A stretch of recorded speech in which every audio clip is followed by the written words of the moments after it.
Welcome to A Founder's Life. I'm your host, Leo Gestetner. On the show, we dive into the real stories behind the highs and lows of entrepreneurship and how we pursue a more balanced and meaningful life along the way. This podcast is sponsored by Thanks, helping founders like us scale with reliable remote talent. I'm excited today to be joined by Kate Liburdi. Kate, thank you for joining us. Would you like to introduce yourself to the audience? Sure. Thanks, Leo. I'm Kate Liburdi. I'm co-founder and CEO of Conversifi. Conversifi connects language learners with native speakers over video chat so that people can practice the language they're learning in a real conversation and learn a little bit about the culture at the same time. So, for example, if you were taking a Spanish class, you'd learn the grammar and vocabulary in class, and then you'd come on our platform and talk with a real human being in Spain or Venezuela or Argentina and stay on the topic that you've been studying, but also have an authentic experience where you learn a little bit about their lives and you put it in context and it's at the right level for what you're learning. So it's been a really fun journey kicking this off. We're in over 100 universities now. We keep adding languages. Every language is kind of a new adventure for us. The last one we added was American Sign Language, ASL, which we thought would be a really easy addition. Interesting note, actually, ASL is a really fast-growing language, and it's now, I think, the third biggest language in the US. It's right up there with French, but French is shrinking a little bit, and ASL is growing. So it's a really important language. We thought it would be an easy one because we thought it was just English with your hands. So instead of saying house, you do house. So we thought, fine, we speak English, we'll learn some signs. They're the American Sign Language, so the culture would be a culture we're familiar with. We're all here in the US. We'll just add it right in. And it was not at all what we expected. For one thing, ASL is not just English with your hands. It's a completely different language with its own structure, syntax, grammar. The grammar is in your face, it's in your body. We had to rethink a lot of what we were doing with tech. And then on top of that, deaf culture has a lot of depth. It's a very rich culture that we knew nothing about. It's very different from hearing culture. So we continue to learn more and more about deaf culture as time goes on. We've got a great ASL lead, Lily, who is constantly educating us and keeping an eye on everything we do from that perspective. So every bit of it is a journey for us. Oh, I'm sure that you do definitely a better job than I get from Duolingo trying to learn my Portuguese, which I've been doing for over a year, and I'm not sure I'm any good. Well, I know I'm no good. I'm hoping to never have to learn ASL. I only say that because I'm 75% deaf. There's always a risk that I lose the rest of my hearing. Hopefully not. I actually went to a conference for Disabled In a couple of years ago, and they had on the main night, they had on the party, and they had on the stage a singer, and they actually had someone doing sign language to the words of the song. It was quite interesting. I'd never seen that before. It's like dance, isn't it? It's wonderful. And tell us a little bit about the journey that brought you from the beginning to where you are today. And obviously, you've told us a little more about the business already. So Conversifi was not my idea. It was my co-founder's idea, Steve. He's wonderful, and I won't tell his story because he tells it better and it's his story. But the short version is that through his own experiences and his own fluency in other languages, he discovered that being able to speak to somebody in their language really changes the nature of a negotiation, whether it's in business or politics. It opens doors and it makes a big impact. And so he had the idea to do this. We were friends from business school. We went to business school together, and we were out one night in a bar with some other friends from business school in DC when he told me this idea. At the time, I was working with a company in Shanghai, and I was trying to learn Mandarin Chinese, and it was not going well. So I don't know whether it was because I'm not a kid anymore and it's harder to learn languages as you get older, or it was that Mandarin is a really hard language, or it was that I was using Rosetta Stone, which maybe wasn't the right tool for me for that language at least. But what he was talking about really resonated. I got excited about what he was doing, and we kept in touch over the next couple of months. We worked on risks for his business, and when he had problems with the tech team, he would call me. I was kind of phone a friend for tech. And after a few months, he called me and said, "Hey, this is bigger than I thought it was going to be. Will you come on and do this business with me?" Which was a hard decision because I had a pretty comfortable lifestyle at that time, and this was not my first startup, so I knew what it meant. I knew it was going to be long days and unexpected crises and lower pay, and everything would be different. But I slept on it a little bit and decided to jump in, and it's been wonderful. It's been a really wonderful ride. I love the challenge, the problem solving, the learning about different cultures. It's really fun to work with a friend as a co-founder. We work well together.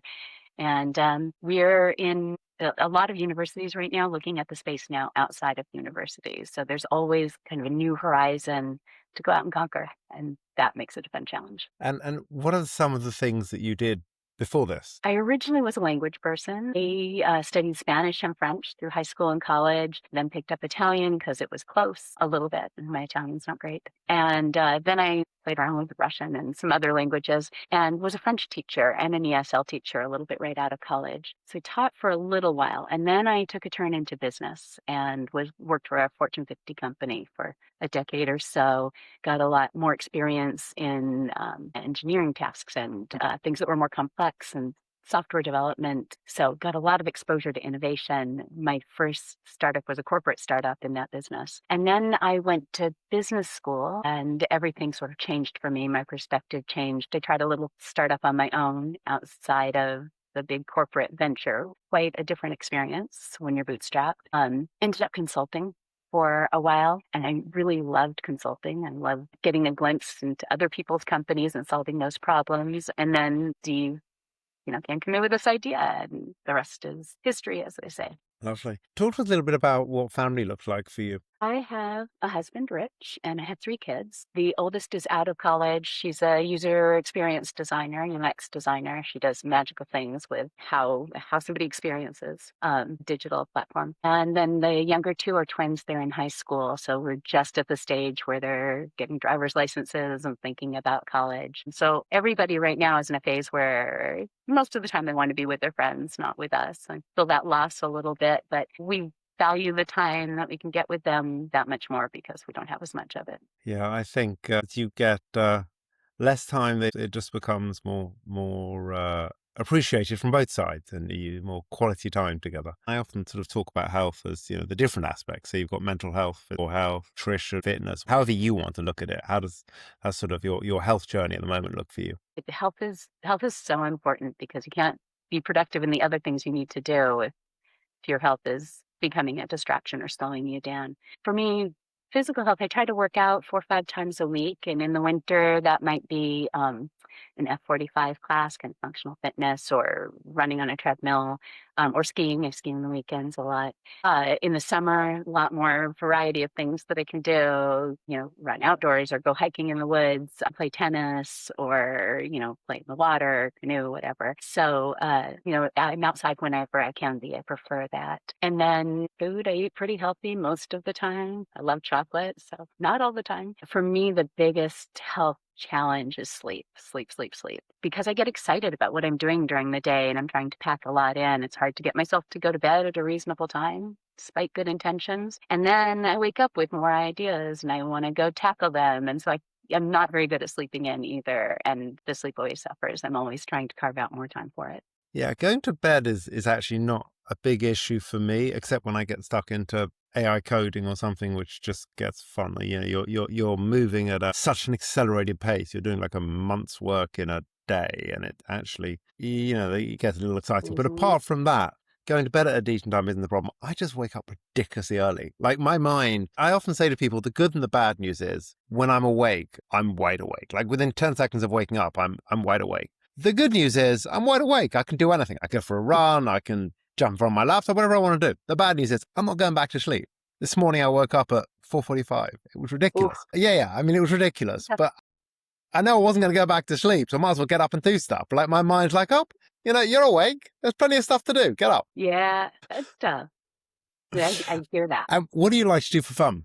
I don't have a lot of time for fun. Got a pretty full life, but I really value time with people I love. One of my favorite things to do is just go out and have a long dinner with friends or with family and drink some wine and talk. There are lots of more active things that I really enjoy doing. And I think what brings it all together for me, absolute favorite thing to do is travel, especially internationally, especially if I'm going someplace where there's something unusual, there's some adventure, there's some challenge there. And especially if I'm going with friends or with family, that's really my happy place. Travel's always fun when you get to do it with family. In March, I went to Japan for the marathon, and my son joined me for 10 days. He had spring break, so it was perfect. We traveled around Japan. And in 3 weeks, actually, I'll be going to see my son in Rome because he's there for school. And so at the end of his trip, we're going to go spend a week visiting Rome. So I think it's always fun to combine travel with family. And in fact, actually, my daughter, I was just talking to, we might go to Costa Rica together in the summer. Oh, So I I think, love I that. travel a lot, but I've always said to my kids, wherever I'm going to be, there's always room for you to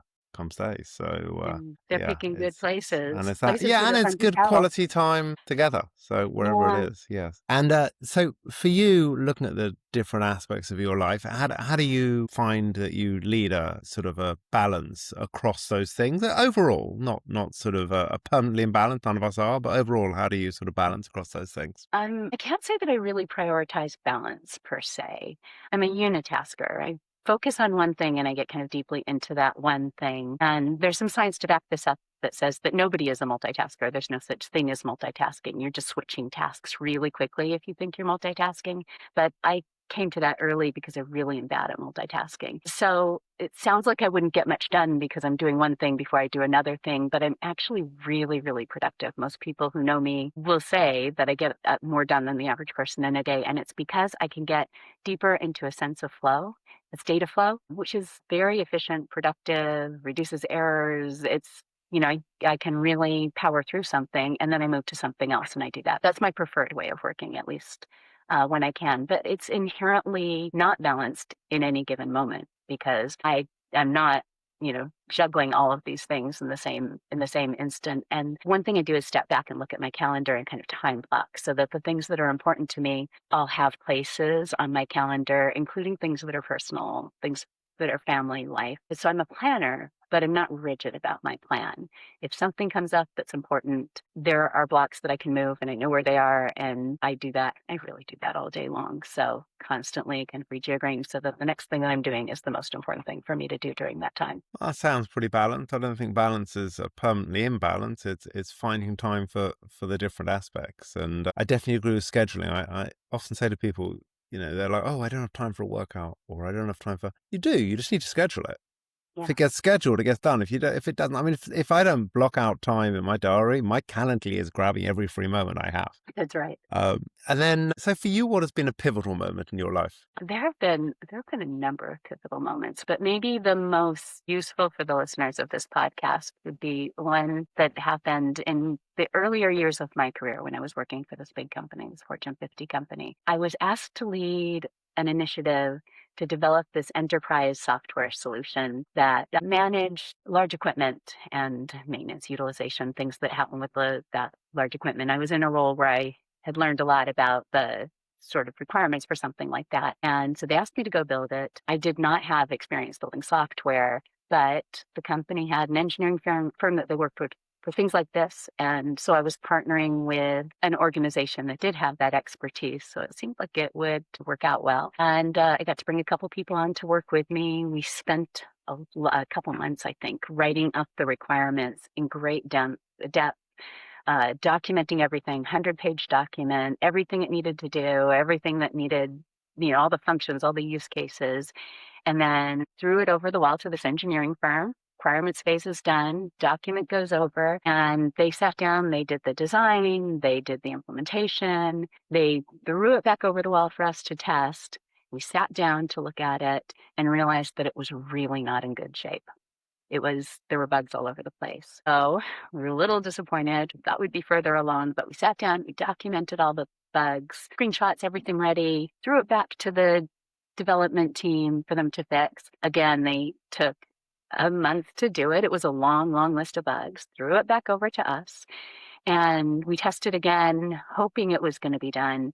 But we found that they had fixed some of the bugs, but they had not fixed all of the bugs. A lot of them were still there. And in addition, a bunch of new bugs had been introduced, a lot, not a few. They were all over the place. again, sat down, documented everything thoroughly, sent it back to them. They fixed, they sent it back to us. And once again, some bugs fixed, some bugs not fixed, and a lot of new bugs introduced. And we went through that cycle a number of times until what should have been what we were hoping would be a 3 or 4 month project turned out to be a year, and no end in sight. It didn't seem that it was getting better. It seemed that it was getting different, but not better. So at that point, I called in a consultant, and the consultant spent a couple weeks looking at everything, came back with a number of findings, but it boiled down to two things. One was that the architecture itself of this platform, this of the software, was not the right architecture for the problem we were trying to solve. And so it was not fixable. There was no amount of fixing that was going to make this architecture work for what we were trying to do. We had to throw it all out and start fresh, the only thing to do in this situation. So that was tough news. And the other thing was that they introduced us to agile development and felt that that would be a better solution for what we were trying to do, where it was such a new area that we needed to discover pieces as we went along. That was important because this was really in the junior years of my career, and agile was not, it was not mainstream at that point. It was something the crazy developers in their mom's basement were doing, but it wasn't, or startups in Silicon Valley, but it wasn't acceptable in a big Fortune 50 company. It was a really, really different way of thinking. Wasn't that long waterfall engineering process. So I had wasted $1 million in a year of time, way over schedule, way over budget, not sure what to do, knowing that I needed to start again to get anything done, or somebody, whoever came after me when they fired me for this, needed to get it done. And so my boss suggested that I go on a kind of listening tour. I mean, I set up meetings with about a dozen executives in the company that had a stake in what we were doing, and talked to them about what we'd experienced, what had gone wrong, what needed to be done to make it right, gave them all the information that I had, and listened to them. They all had advice from me too. They all had ideas or things to consider, and took all of that in. And in the end, they did approve me to go ahead and build it completely over again. And I picked a new organization to do it, one that specialized in agile. And we did build it. I gave them the requirements. They went off to work on architecture, but their architecture was collaborative with us. So they talked to us throughout. They were asking questions. We were giving feedback. We were working on it together. Then they developed in, I think, 2-week sprints that they were meeting with us daily in a daily stand-up. And at the end of each sprint, we would test and we would give them feedback, and they would adapt, and we were constantly redirecting.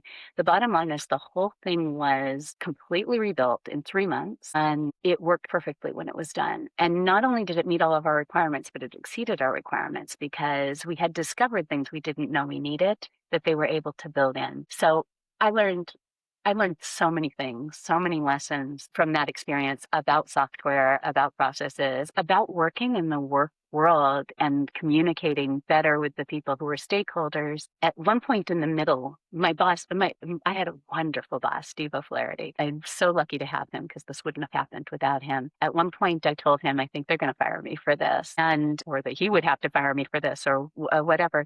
And he said, we've just invested $1 million in your education. So we would be really foolish to do that. Go take what you learned and do it right this time. And that inspired me to get it done. That was a very pivotal moment for me. Lovely story, and nice to be able to do that on someone else's dime, not yours. And what's one piece of advice you'd give to an aspiring entrepreneur? I think the main thing is focus. I interact with a lot of other entrepreneurs, and entrepreneurs in general are really creative people. They're coming up with ideas. That's why they're starting companies, and more ideas come up all the time and want to pursue them, or different ways to do what you're doing right now. So there's a tendency to take on too much and to look at it too many different ways and launch it in too many different markets and add too many bells and whistles, because those are all great ideas. But what is more successful is to pare back, to subtract, to find what's essential and concentrate on that and get that done. And then you can add something else. And over time, it builds all the businesses you want to start. You can start. I mean, you've done that yourself, I think. So focus, self-editing, I think, is probably the best advice I can give. Excellent. Well, thank you for all of your thoughts today. How can people find you? People can find me on LinkedIn, Kate Liburdi. Liburdi, and that's probably the best way. Conversify, come on app.conversify with an I.com. Well, thank you. I appreciate that. And thank you for listening to today's episode. If you enjoyed this conversation, don't forget to subscribe to the channel, tell your friends, and please leave a review.